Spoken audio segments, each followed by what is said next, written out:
We are young people.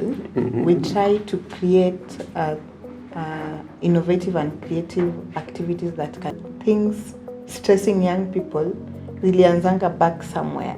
Yeah. And so in as much as we come to before niingie kwa changamoto zangu na kwa mtu yeyote mwenye maybe they are feeling like the world is not for them and that maybe they are losing hope, I think I would love to tell them once more kwamba it's not too late to seek for help. Yeah. And they are not alone.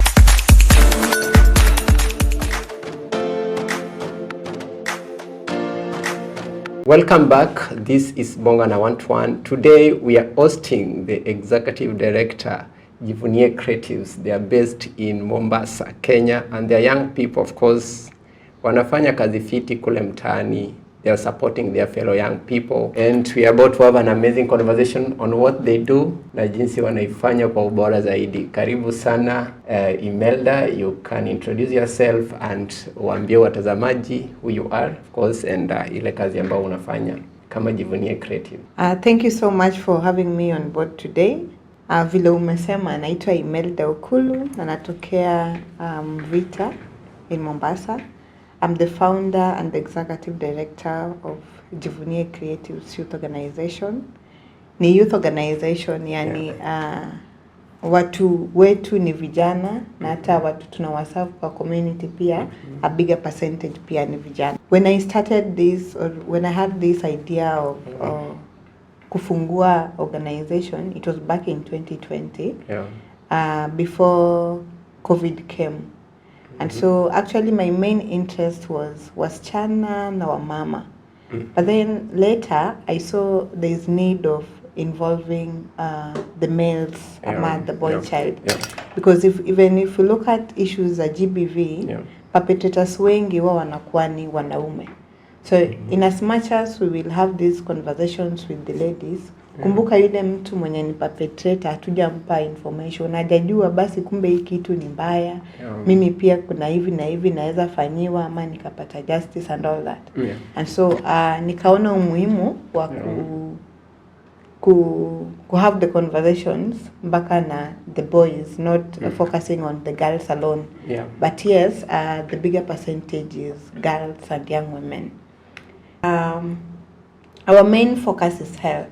Okay. Kitu yoyote inaendana na health, hiyo ndio main focus yetu kwa sababu some of the members or the co-founders wa Jivunie walikuwa ni wasichana wenye walipitia dhulma za kijinsia. And so that gives us strength to really want to advocate for issues around health, especially GBV and mental health. But unaweza kuwa healthy alafu unakosa kuenda shule. So inakuwa ni shida. Alafu unaweza kuwa healthy alafu mvua inanyesha kuna flood. What do I mean? Health alone ni shida. That is why we also advocate for other issues like mambo na peace and security, mambo na climate change, mambo na education. So we integrate all those aspects. Oh, that's interesting because I love the creativity, like you view health not as a standalone. And of course kujaribu utilize vijana, of course wako na lived experiences kuhakikisha kwamba as much as they are leading the change they want. And of course that is the story that tunapeana huku nje, that vijana wamejitolea ku take charge of whatsoever the issues they have and they are leading that, and that's amazing. Sure. So I know there is a lot of things mmefanya kama shirika, of course, and you could maybe have one success story that you could want us to know. Of all the things that you have done, what is that success story moja unasema, I'm proud of us and this is why we exist? Okay, I think our last activity we had was on mental health. Na nitakuwa mbaya sana nisiposema kwamba that activity was facilitated or it was sponsored by Stretchers Youth Organization and a certain program that watu wapige makofi Stretchers basi. It was sponsored under a program yenye we were very proud to be part of. Ilikuwa inaitwa My Power program. So My Power program ilikuwa ina support 10 youth organizations, and in Vita we were lucky to be one of the youth organizations or grassroots organization to implement the My Power project.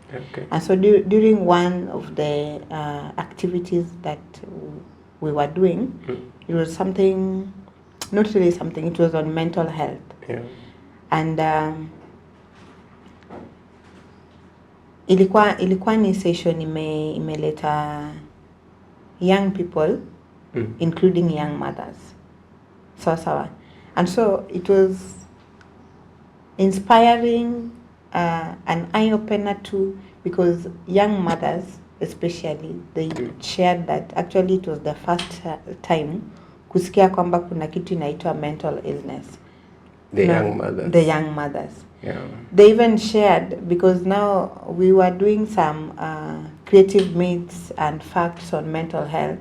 Kwamba yani hawajai jua kwamba mtu akikuwa na stress na akasik help, it is a sign of strength and not weakness. You see, and so you find they're holding too much, and then they're having too much work and burden, but zinakuanga tu, yani ni kama ni hizi ni mashughuli zetu wamenyamazia, hata wengine wakipigwa like they cannot say, because now tuliambiwa ndoa ni kuvumilia. Unajua ukishapata mtoto sijui unafaa ukue focus, sijui unafaa so a lot of those issues. So I really felt like, in as much as it was a one-time activity, but there was that impact. Yes, and even later we've been able to support them, kwa refer to psychologists. You see, because mental health ni kitu inasumbua wase wengi, na si young mothers peke yao. Wow, interesting there. Now, you've talked about interesting things there, like young mothers. Of course, this is a population. These are, ukisema young mother ni msichana mdogo. Now, of course, at this point, hata development yao bado iko chini, and for you guys to come in and trying to make them understand that you can seek help, hiyo ni kitu fiti sana. So the other aspect that I really want to know about your organization, how do you engage young people in your programs? That is number one. And what are some of the challenges zenye mmepitia and how you solve them? Being that we are young people, we try to create innovative and creative activities that can involve young people. Sometimes we can do the activities individually, like Jivunie peke yake, but most of the time we do a lot of partnerships with organizations, especially like YWCA. And so najua kuna time yani kuna kwanga utadhani ni msimu. Like right now the trend is like on issues GBV and femicide, you see?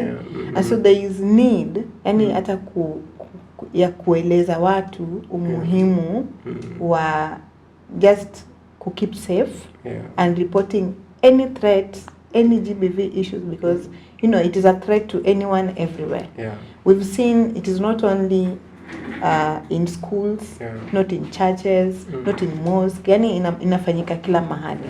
You see, so what we normally do ni kama tunasikianga ground. Ground ni kama inasema aje. Alafu kama sahi watoto wamefunga, teenagers are just having a lot, and so we try to develop some things zenye hii tutajua hii ni ya teenagers, hii ni ya watu wa college ama watu wa universities, but most of the time wakifunga tutafocus na the AYP, so the adolescents sana. But when the schools are on, maybe we focus on the community na au watu wenye wanapatikana kwa mtaa.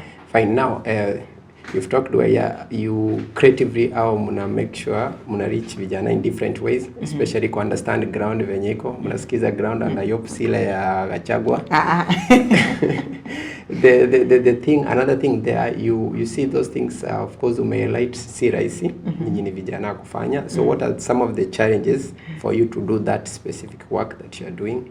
Yeah, and of course working with young people in that context.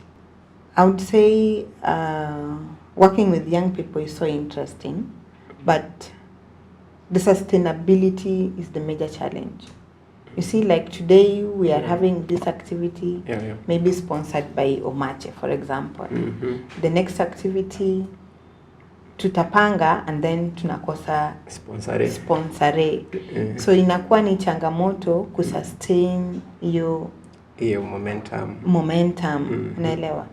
That I think that is the biggest challenge. And then right now I think many people wanaelewa, since last year Trump did something. And so pesa imepotea sana. But I believe in collective efforts where grassroots organizations, NGOs can work together with the community members to ensure that we can sustain these initiatives that we either think of or develop.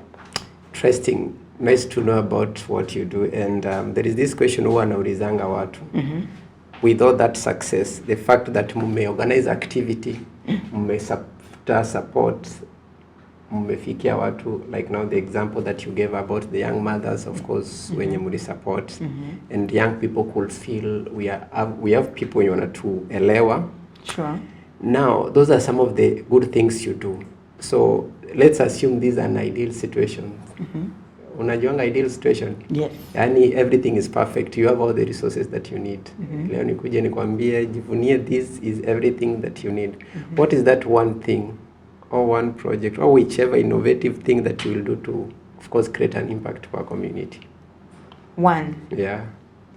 You assume you have all the resources that you need, eh? Uko na kila kitu, kama ni do, kama ni ofisi, kama ni manpower. So tell me that. Kama unipe kwanza. No, I want I think I can integrate two aspects. Yeah. On mental health. So unataka describe your project, your idea. Your idea ya mental health. Utafanya. Okay. Ni vile sikusema awali, but I'm also a trainer of positive parenting. Yeah. And actually I've seen that most of the things stressing young people zilianzanga back somewhere. Yeah. And so in as much as we are saying mental health is affecting population kubwa yenye ni young people, hao watu wakirudi nyumbani wanarudi kwa their toxic parents. Toxic vile wanawasemanga, si mimi. Toxic parents. Yes. Wamesikia. So for me, I would design project yenye ni two way, yenye haiangalii AYP peke yake. Inaangalia mpaka wazazi. Okay. It is something that I realized lately kwamba unapata tunakuwa na conversations fiti sana na vijana about mental health. Unawaambia you can call sijui 1190. But when they go back home, the situation it's either worse ama pale mali ilikuwa. Like hakuna ile maelewano. And then if you look at the psychologists that we are having on board, most of them are just, about young people. So for me, if I had the resources, I would design a mental health program that supports both AYPs and parents. And of course the caregivers. Wow. Yes. That's interesting. Ensuring that you also meet the needs ya vijana wakirudi kwa nyumba pale wasipatane na umesema toxic what? They call them toxic parents. Oh, wow.